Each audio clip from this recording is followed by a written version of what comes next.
Good morning, my dear student. Welcome to my online class presentation, and this class for master's final year student, and this is my first class for you. At first, I would like to introduce myself. That is, I am Polirani Shaha, Assistant Professor, Ananda Mohan College. I hope all of you are fine and safe and stay at home. You know the present situation. For COVID-19, we cannot continue our regular classes, so these online classes are arranged for you. I hope we will meet in our regular classes very soon. And my today's topic is about, you see the name of the topic,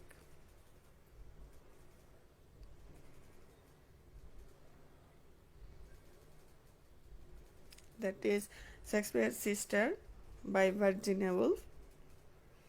Before starting my session, I want to say something about Virginia Woolf.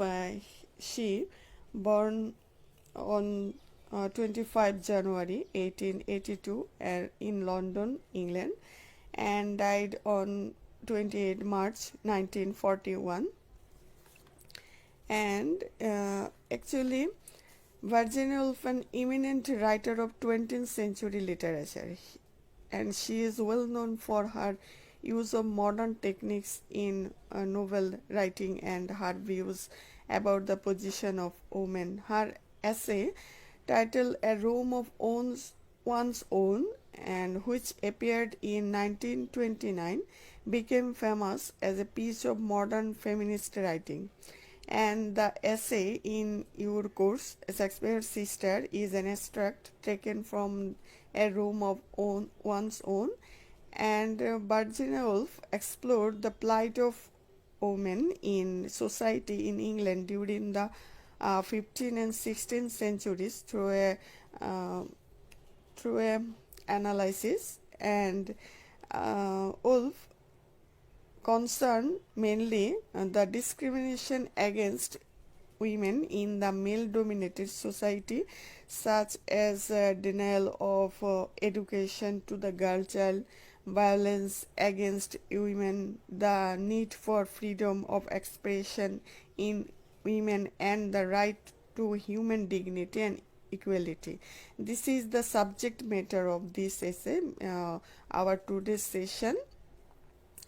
And this essay, Virginia Woolf,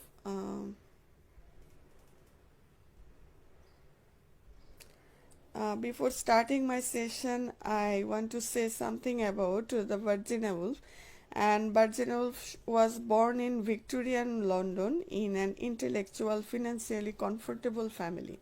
In her early 20s, Woolf helped from the Bloomsbury Group, an intellectual circle of writers and artists, and she was 33 when her first novel was published, The Boy's Out, and she became an established and successful novelist with the publication of Jacob's Room in 1922. Her writing focuses personal impression and external events and experience of her life in that moment. She used a technique called the stream of consciousness in some of her writing, which is characterized by a flow of thoughts and images which may not always appear to have a coherent structure. The plot line may wave in and out of time and place, and she suffered with depression and anxiety throughout her life, which deepened with the German bombing raids over the England in March 1941, and she took her own life. This is the background of the essayist Virginia Woolf. And A Room of One's Own is considered a pioneering work of feminist criticism, which aims to expose the sexist attitude in or toward the literature, and to analyze how gender affects a writer's subject their themes and even style.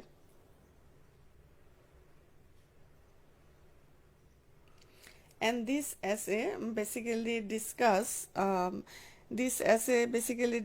surface and inner meaning of the gender roles. In this essay discuss how Woolf depicts the man and women, evaluate the fairness of this depiction, and last one is discuss how true or relevant this depiction are for men and women today. This is the essay content basically. And what is the theme of this essay? The theme I present it point by point. That is women's position in fiction and in real life, critique of partial society, material and social difficulties. And this essay shows the actual women's position in fiction we find be the highest importance. Parvez poetry from cover to cover dominates the lives of kings and conquerors in fiction. We actually see in our novel or any other literary work of the Elizabethan period, and inspired words and performed thought in literature fall from her lips. For example, he used to the among the dramatists Cleopatra, Lady Macbeth, Rosalind, Desdemona, the Duchess of Malfi. He used to she used this name to show the position we see in the fiction be the highest importance and dominates the lives of kings and conquerors in fictions. Inspired words and profound thought in literature fall from her lips. Actually, women's position in real life. What type of position we actually see in the real life in 15th or 16th century literature? Be insignificant, be absent from the history, the property of her husband, and she regards as a property of her husband and slave of her marriage, be rarely educated.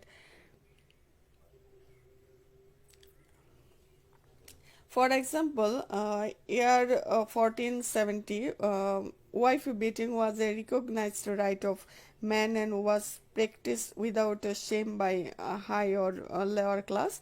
Similarly, the daughter who refused to marry the gentleman of her parents chose was liable to the locked up or beaten, and this is very common situation of the 15th century literature, 15th century society. You see in her essay she presents is very clearly. And in the 16th century we find it was still the exception of women of the upper and middle class to choose their own husband, and when the husband had been assigned, she became the lord and master of her, and at least as law and custom could make him become a lord or master. And the critique of patriarchal society, that is the most important characteristics, that this is her chastity, and he will be, that is her husband shall be superior to her in every moment, in every sphere of her life. The publicity of in women is detestable. It's impossible for women to of Shakespeare. It is believed that women's intellect is inferior to the worst man. Material and social difficulties, mighty poets in their misery date for genius like Shakespeare is not born among laboring, uneducated and servile people. This is the main theme of this essay.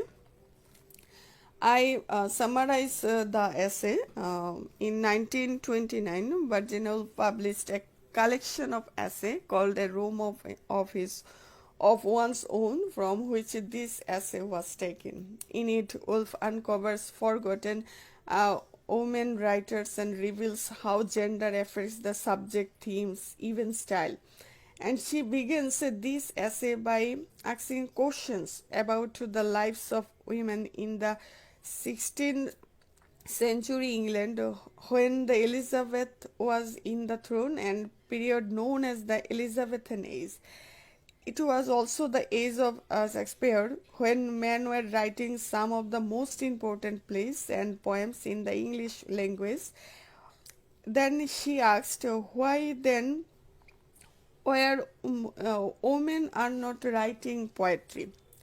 It is an extended essay by Virginia Woolf. It is considered the most powerful feminist essay, justifying the need for women to expose and to possess the intellectual freedom, the financial independence. She is considered one of the most important modernist of the 20th century authors.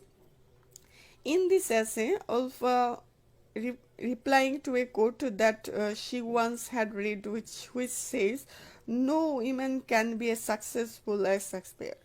She agrees with this bishop, for a genius like Shakespeare's not born among the laboring uneducated people, and women back then fit into this category.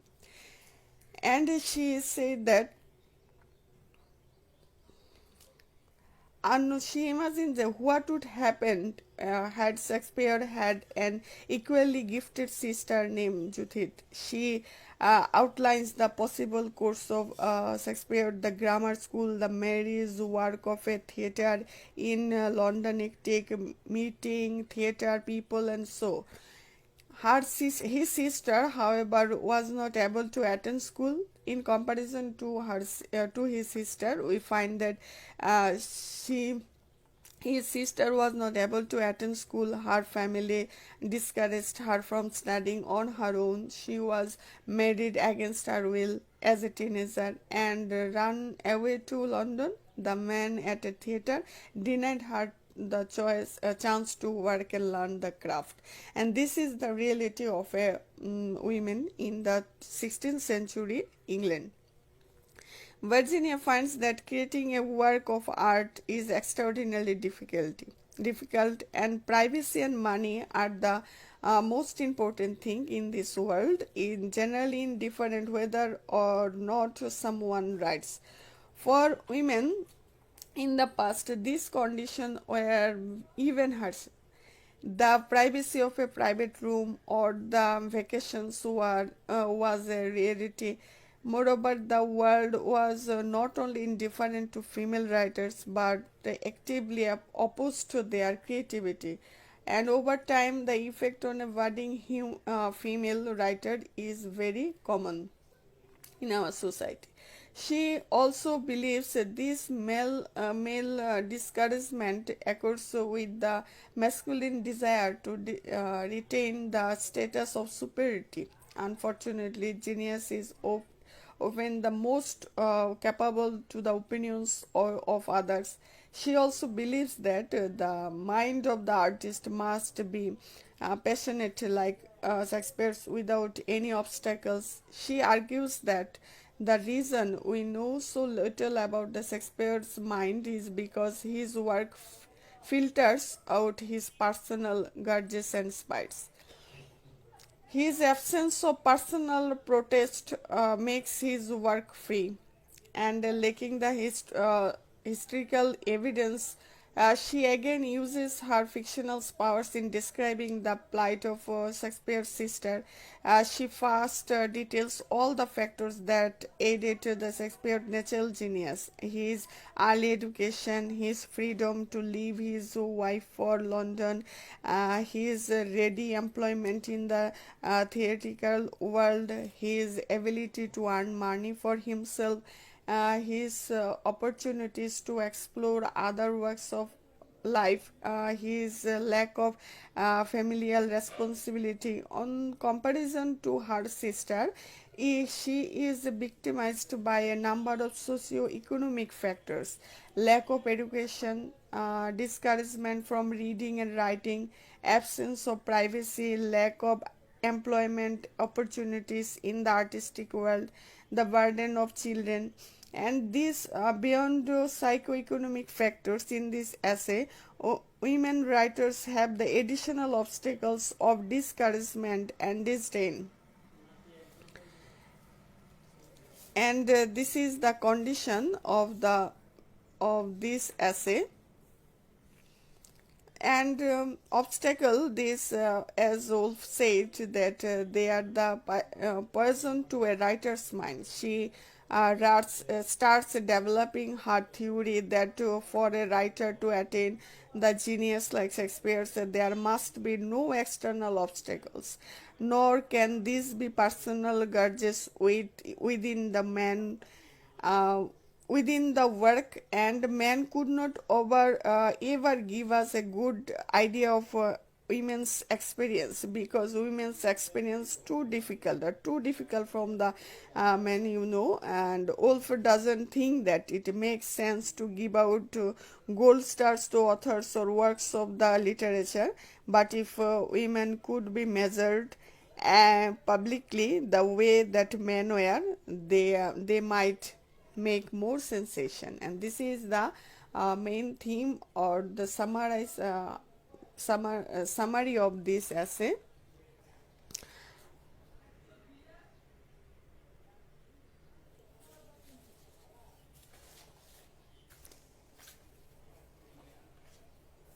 And in conclusion, we can say that Virginia Woolf is not specific, the complete is not specified in this essay. The complete novel centers around the basic necessity which a female needs to create her own literary work. The basic needs that a female authors, or the female writers needs to create her own literary work. According to her, a woman requires financial independence and privacy, a room of one's own, and to write the novel. And to justify this point of hers, she goes on to give numerous example to make her point valid. And that is the summary of this essay. I think you can understand it. Thank you. Thanks for your participation. Have a nice day. Thank you.